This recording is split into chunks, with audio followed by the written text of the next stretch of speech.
EP86. Collectively, we are the Mind of Men. Don't forget to follow us on X, formerly known as Twitter, at 52 Scott Podcast, on Instagram and Facebook, the 52 Scott Podcast, and for all my YouTubers, don't forget to like and subscribe. Alrighty, and welcome to another Black Friday. Okay, fellas, I believe that being black in America has its advantages and disadvantages. However, I believe that there are more disadvantages than advantages. For generations, we've endured mistreatment, amongst other things, simply because of the color of our skin. Well, for today's show, I want to discuss the truth about being black in America. Now, some of you listeners may not agree with my truth, and that's okay. But my truth is definitely food for thought. So, fellas, I've created a list of what I think is true about being black in America. Now, as we discuss this list, feel free to add to it, or if you disagree, express why. So with that being said, man, number one on my list, respectful politics will not save us. Now let me make it make sense. There's an unfortunate belief that in the black community, if we dress a certain way, like wear a suit, it will make us appear less threatening, and it will give us a level playing field. That's what I call respectful politics. So do y'all agree or disagree that respectful politics will not save us as black people? Man, that's a good question, really. Yeah, it makes you think. Because I don't think we're ever going to reach that era in American history where they're going to respect us enough. So wearing the respectful politics part is like, hey, well, let me put on a suit. Maybe they'll respect me a little bit more because they will respect us a little bit more, but it won't level the playing field. No, it'll never be level. Because then they just probably look at you. He got a suit, but you still a monkey. You're just a monkey in a suit. Some people can view you like that. Doesn't matter what other race. It can be your own race. Could even do. I know a lot of Africans that look at us that way. Yes, because you got a suit on, you still a monkey. That's an automatic strike that we go have. What's gonna help us as a culture is for us to start helping each other. Correct. That's it. Yep. Ain't gonna be nothing else. Okay, so when I say wearing a suit make us appear less threatening, do y'all agree or disagree? I agree. I agree. I agree it with makes that. you look less That's threatening. threatening. I agree with that as well. Now, check this out. I disagree. Let me tell you why. See, if I got on a suit and I'm in corporate America, they look at me as educated. And it's scary to be around an educated nigga. To some. They look for, this dude here, he knows something. We got to suppress him and keep him down. We don't want him rising. Right. Because he knows something. Yeah. Well, that's how they look at us in any situation. Matters what you do. You could be the most famous man with millions and billions of dollars. They still gonna try you. And some people associate suits with being smart when you're in corporate America. That's true. True. That is true. And Because in this example, when you use the word threatening, I can't speak for Comedian 96 or Slash, but I figured you meant, threatening to the extent of being harmful violently. So wearing a suit, you wouldn't look, you wouldn't appear as a threat, right? Yeah, that way. But the way you mentioned it, I totally agree. A smart, someone in a high position that knows that a smart. And forgive my French nigga, that ain't French. but a smart nigga is a dangerous nigga. Black man. A smart black man is a dangerous black man. They know that. Yeah, to them, that's threatening. But to us, it's non-threatening. It's non-threatening. Yeah. So that's where the whole problem lies, because they're looking at us different than we're looking at them. So, second on my list, the sound of police sirens. Now, let me make it make sense. You can be a law-abiding citizen with a perfect driving record. Your chances of getting pulled over by the police is greater than any other race because of DWB. Driving while black. So here's my take on it. I see a lot of shows where the father or even the mother are giving directions on how, when a police stop you, you put your hands on the steering wheel. We pretty much know what to do. Ask, can you reach for your license plates?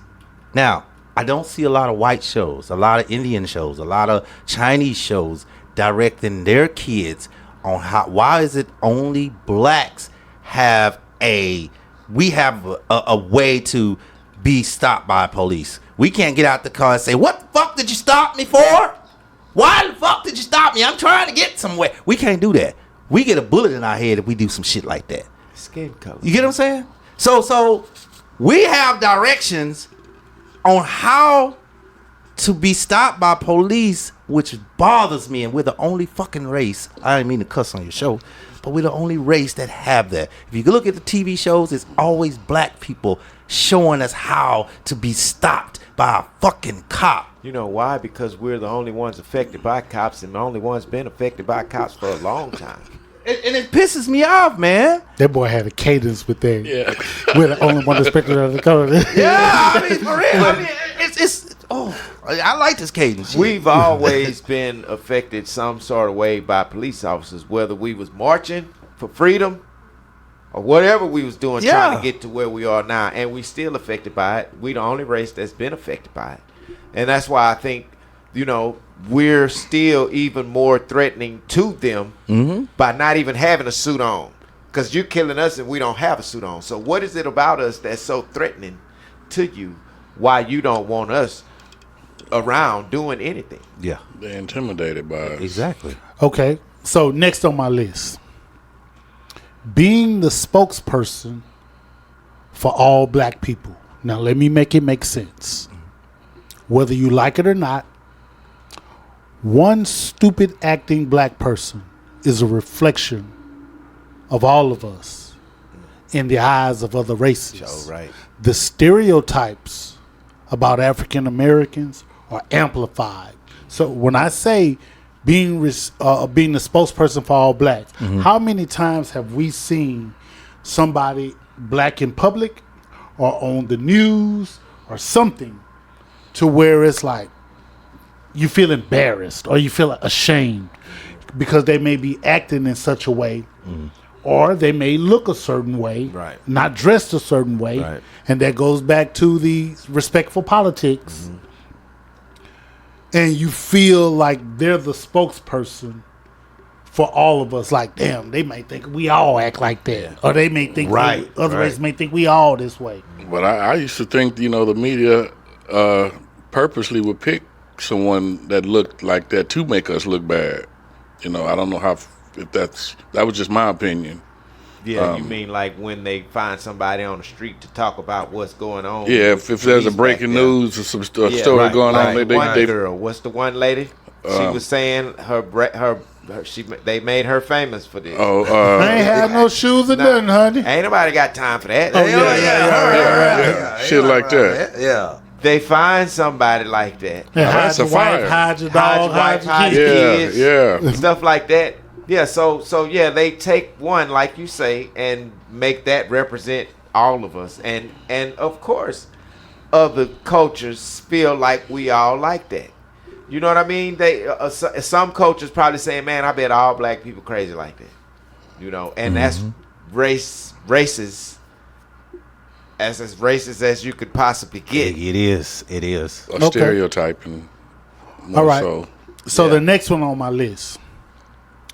Black people are not all homogeneous. Now, Comedian 96, I looked at your face and you like, what the fuck is homogeneous? You ain't lying. What the hell is you talking about?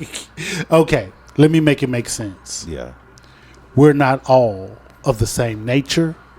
We don't all fight for the same cause. Case in point, for every Dr. Cornel West, Roland Martin, Jesse Williams, or Michelle Obama, there's a Ben Carson, Tim Scott, Mark Robinson, and Candace Owens.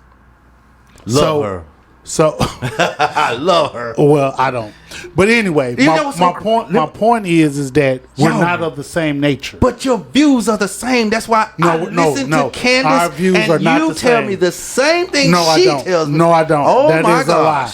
That is a bold-faced lie to my face. Right. Me and Candace Owens are not the same. Go ahead. We don't believe in the same. Okay. We're not of the same ilk. Okay. We're not cut from the same cloth. Don't even fix your lips to say that. All right, I'll leave it alone. Hell no. But I'll listen to you, and I'll listen to Candace. Here's why you y'all think. Y'all don't have nothing in common with what you say. Here's why you think. They black. Here's why you think that we may be of the same. Because we may articulate. Use certain words. Your views on gays were the same. No. What's my view on gay? I don't know. Scott. I know. Stop that line. Stop that line. Stop that line. All right, let me stop. Go ahead. That line. Go ahead. Finish the show. That answered the question right there, though. That exchange y'all just had pretty much answered your last question. We are not on the same. So black people are not homogeneous. Yeah. No, they're not. Okay. So this next one, we may have all experienced this in some way, shape, or form. The purse clutch. Let me make it make sense. Ooh, the locked door purse clutch. Let me make it make sense. A lot of black men may have experienced this. We've all walked down the street or got on the elevator, and a woman from a different race may have seen us or seen you and clutched her purse. Now, in all fairness, it's not about every race. It could be just a gender thing. I don't know. Maybe a female would be like, okay, here come this man. Let me clutch my purse. So it may not be just dealing with a specific race. It may be a gender thing. But as a black man, I know I've experienced the purse clutching. Do y'all agree or disagree that is a truth about being black in America? Yeah, I kind of agree with that. I do. I've seen it before. You know. The ladies, you could be walking, you could be in the mall. Yeah. You could be anywhere, really, and you see a white lady and she see you, or not, let me just not say white lady, let me say a different culture woman than you, see you, and they'll begin to bring things closer into them. You know? And what you're missing, Freddie G, not just the purse clutch, and I bet you all of us, we can go to Walmart right now, right here by us, and get out the car, and we'll get a door lock as well. The door lock and the purse clutch. Get out the car, you walking by, ka-plink, you hear door lock. That falls under the purse clutch to me. That's just as bad. That's so offensive. It happens, man, and honestly, I don't take offense to it. To the female's purse clutch defense. Yeah. You know, you don't know if they've already had a traumatic situation to where, you know, they're just the anxiety is still overflowing from, you know, the previous incident that they had. So it's going to be a natural reaction for them. I worked at Pop-A-Lock some years back. Long time ago. What is Pop-A-Lock? Pop-A-Lock, you go unlock cars and you wear a big orange shirt. They give you an orange shirt or orange vest. While y'all doing it? No, you pop lock. You know, people lock the keys in the car, tire changes, roadside assistance, basically. Right. So you have an orange shirt because you use your own vehicle. You have signs on your car, orange shirt. I came to a call with my orange shirt, with my tools to change a tire, and the click. Why are you clicking? You see this big ass orange shirt? Can you do it out the window, please? And they'll put a little crack in the window, fill out the paperwork, slide it back with your money.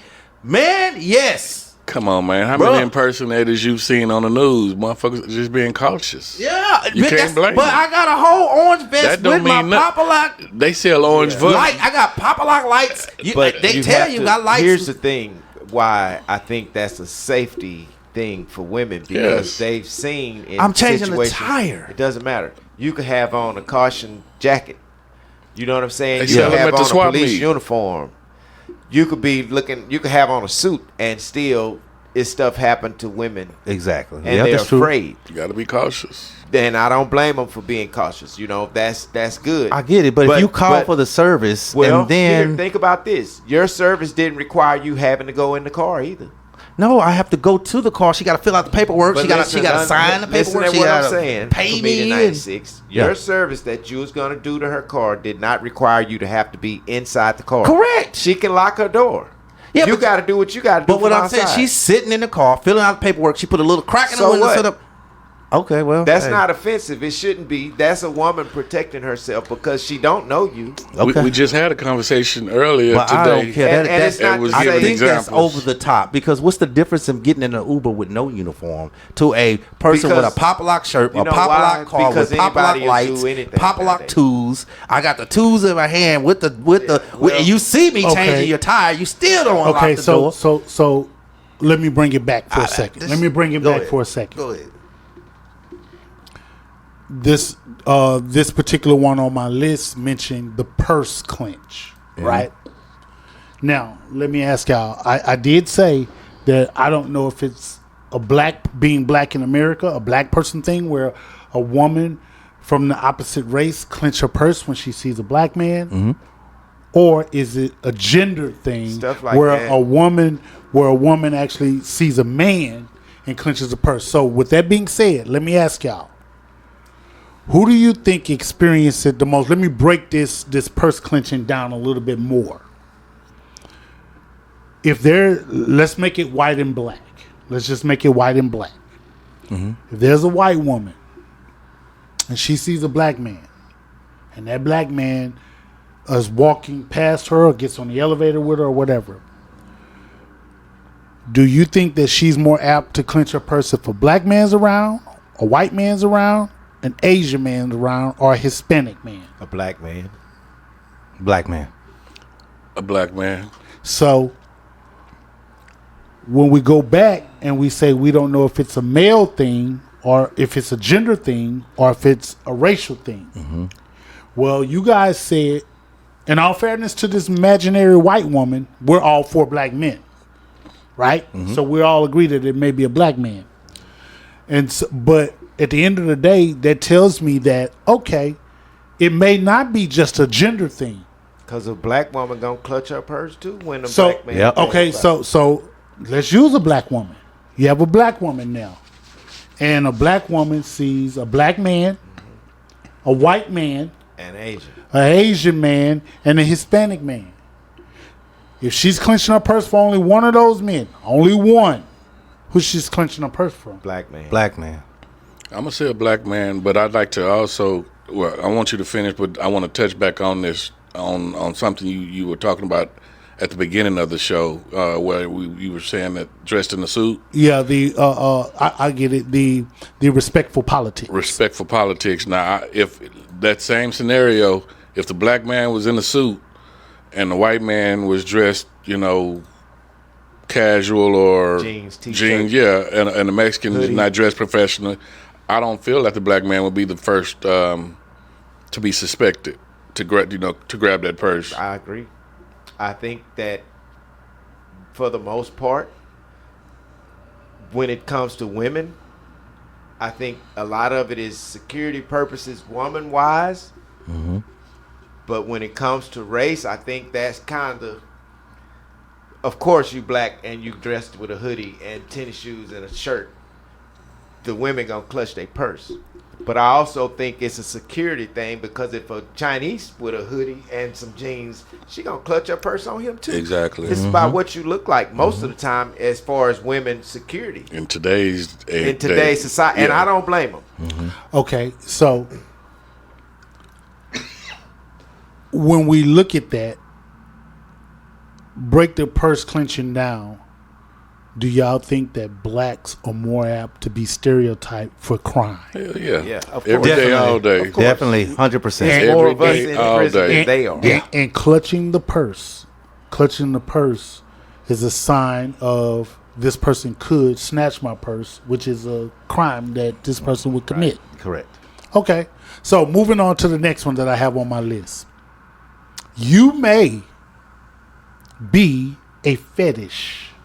Now let me make it make sense.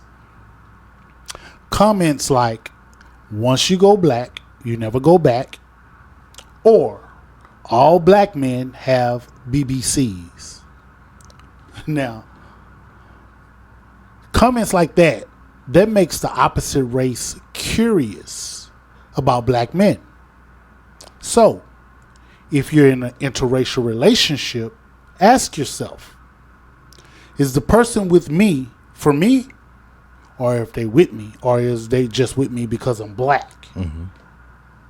So, there's a very good chance that people who are in relationships With black men. with interracial relationship, y'all just may be a fetish to that person of the opposite sex. Now, I'm sorry. I not to cut you, but I think when you put it like that, all that interracial stuff is a fetish. I just truly believe that. So okay, I get it. And with that being said, and we're keeping all of this in mind of the title of the show. And the title of the show, today's show, is The Truth About Being Black in America.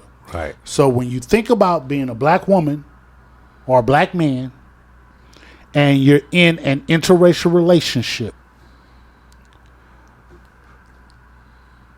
could it very well be, and Slash, you mentioned it, you just said it, that these people are not really with you for you? Yeah, your fantasy. I think too. Your fantasy. Not just that, not fantasy, not just a fantasy, not just a fetish. I think it's a fetish, and also for the smart ones, it's positioning. Whether you're trying to position for a green card, you're positioning to stack your chips and be with this man for a certain woman or man with this money for a certain period of time, so you can get to where you need to be.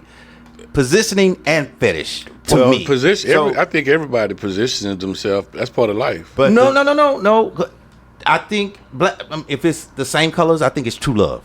I'm not saying it can't be true love in interracial. I'm not saying that, but I think the majority is either positioning or fetishes. Like, well, when it comes to the black man, I don't think that's positioning for any woman. No, exactly. Out of any race. For the black man, no, that's not positioning. No, not at all. Because he can't get you nowhere. Exactly. If he ain't there, because hell, it's hard for him to get to where Right. Exactly. But for the woman, that's what I mean. Yeah. There's a motive behind it. Either penis or a money. White man, if a black woman is dating a white man, yeah, then it's probably her positioning herself for a job, career. There you go. That's but when it comes to a foreign woman dating a black man, it's not that. For none of that. Exactly. It's the fantasy. It's the fantasy in it. That's why I say it just depends on the situation. Yeah, because of what they heard. Yeah, you know. Don't get me wrong. It's some true love out there, but I don't think all of them are genuine. I don't think they all are genuine. There's a ulterior motive behind it. I think. Okay, so if you are an '80s music lover, there's a one-hit wonder that came out, and he had the most popular pop star on the background vocals. So much so that this pop star outshined him on that song. Because the pop star vocals were so recognizable that we thought it was actually his song. So, which brings me to my last thing on my list. And that is, I always feel like somebody's watching me. Yeah. So that pop star, well, the actual star was Rockwell. Mm-hmm. And the pop star that was on the background vocals was none other than Michael Jackson. Yeah, man. Mm-hmm. So let me make it make sense. When you're in the store we as black people, for some reason, it seems as if we're being watched closely more than other races. So that's why I call this one. I always feel like somebody's watching me. Yeah, better believe it. So do y'all agree or disagree? I agree. Whether you're in a store or somewhere, it feels like you're being watched and scrutinized more closely than others. You know how much I get that? Hurry up and buy. I agree, man. We get that a lot. For real. Not at this age, but I did get it. I'll say 10 years prior, before the gray, I got the hurry up and buy a lot. So, yeah, no, I totally agree with both you guys. But I do feel also that, you know, depending on how you look, would also determine whether or not you're being watched. Okay, I feel that, K-Money. Now, again, all of these things that were on my list is the truth, my truth about being black in America. Now, with that being said, this brings me to my black fact. Now, before I give today's black fact, let me say, usually our black fact focus on people, places, and or things that are powerful and are inspiring to the black culture. Well, for today's black fact, I want to read 4 quotes from a person who is not in good standing with the black culture. Nevertheless, he's worthy of being the subject of today's black fact. He has consistently ruled against civil rights program addressing the legacy and slavery of Jim Crow segregation on behalf of black people. Without further ado, here are his quotes. Quote number 1. All civil rights leaders do is bitch, bitch, bitch, moan and moan, whine and whine. Quote number 2. I'm not an Uncle Tom. I'm going to be here for 40 years. For those who don't like it, get over it. Quote number 3. Programs designed to make up for racism are demeaning and patronizing to black people and unconstitutional because the Constitution is colorblind, which I totally disagree. And finally, quote number 4. I was smart enough to use pot without getting caught. And now I'm on the Supreme Court. If you're stupid enough to get caught, that's your problem. Your appeal is denied. This 40-year sentence just might teach you a lesson. Today's Black Fact Person of the Day is Supreme Court Justice Clarence Thomas. This concludes another dope episode of Black Friday. Tune in next week for Music Monday. Don't forget to follow us on X, formerly known as Twitter, at 52 Scott Podcast, on Instagram and Facebook, the 52 Scott Podcast, and for all my YouTubers, don't forget to like and subscribe.